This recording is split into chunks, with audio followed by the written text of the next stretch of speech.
فكرت فيما تمضي الساعات، أقبل على الرحمن واطلب عفوه، فعسى المهيمن يغفر الزلات.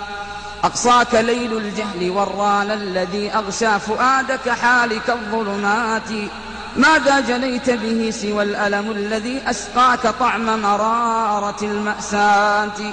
فالذنب أعظم ما يخاف ويتقى، وعليه تسكب أصدق العبرات. وأطار نوم الصالحين فليلهم قد طاب بين تبتل وصلاة.